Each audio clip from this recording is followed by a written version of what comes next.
BP mandal గారి జయంతి జరుపుకోవడము 106వ జయంతి రోజు జరుపుకోవడం బీసీలందరికీ ఒక పండుగ వాతావరణంలా కనిపిస్తుంది. ఎందుకంటే బీసీల కోసం ఆ రోజు ఆయన దేశమంతా తిరిగి బీసీల రిజర్వేషన్ కోసం కొట్లాడి బీసీలకి ఎట్లా ఉంటే బాగుంటుందనే ఆలోచనతో ఈరోజు ఆ రోజు బీసీల కోసం 14 అంశాల మీద చర్చ జరిపితే వీపీ సింగ్ గారి ప్రభుత్వంలో రెండింటి మీద మాత్రమే ఆ రోజు రిజర్వేషన్ పాస్ చేయడం జరిగింది.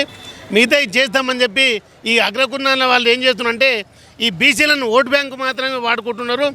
ఓటు పోసే వరకే ఈ బీసీలను వాడుకొని ఉన్నతమైన పదవులు కానీ ఉన్నతమైన పోస్టులు కానీ ఆ అగ్రకుర్ణాల వల్లే అనుభవిస్తున్నారు. కాబట్టి ఈరోజు బీసీలందరూ ఏకతాటి మీదకి వచ్చి ఈరోజు బీసీల కోసం ఈరోజు బీపీ మండల్ గారు ఏ రకంగా అయితే కూర్చోబెట్టారో ఈరోజు కూడా బీసీ నాయకులందరూ ఒక తాటి మీదకి వచ్చి నీ కులము నా కులం అనకుండా అన్ని బీసీ కులాలు ఏకతాటికి వచ్చి ఈరోజు రాజ్యాధికారంగా ముందుకు వెళ్ళాలని బీసీలందరికీ నమస్కరిస్తున్నాను.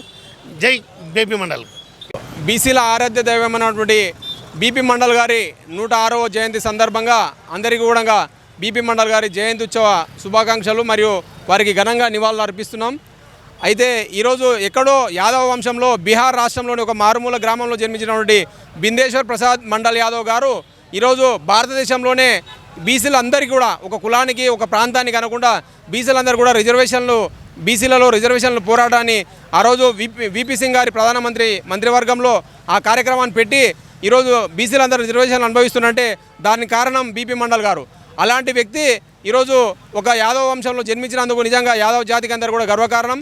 అదేవిధంగా ఒక జాతికి అనకుండా బీసీలందరినీ ఏకతాటిపైకి తీసుకొచ్చి ఈరోజు మండల్ యొక్క కార్యక్రమాన్ని నిర్వహిస్తూ మండల యొక్క ఉద్దేశాన్ని బీసీల యొక్క ఐక్యతను చాటి బీసీలందరికీ రిజర్వేషన్లు రావడానికి కారణమైనటువంటి బీపీ మండల్ గారి వారి యొక్క ఆశయాలను కొనసాగిస్తూ రాబోయే రోజుల్లో చట్టసభల్లో కానీ స్థానిక సంస్థల్లో కానీ బీసీలందరూ ఐక్యంగా ఉండి రాబోయే ఈరోజు రాజ్యాధికారం చేపట్టడానికి అవసరమైనటువంటి బీసీలందరూ కూడా ఏకం కావాల్సినటువంటి సమయం ఆసన్నమైందని చెప్పి ఈ సందర్భంగా తెలియజేస్తూ రాబోయే రోజులు అగ్రవర్ణ కులాలను ఎదుర్కోవాలంటే బీసీలందరూ కూడా చిన్న కులాలు అందరూ కూడా ఏకతాటిపైకి వచ్చి మన అందరి యొక్క ఐక్యతను చాటి రాజ్యాధికారాన్ని పొందాలని చెప్పి ఈ సందర్భంగా తెలియజేస్తూ ఈ అవకాశం ఇచ్చినటువంటి అందరికీ కూడా ధన్యవాదాలు తెలియజేస్తూ థ్యాంక్ యూ.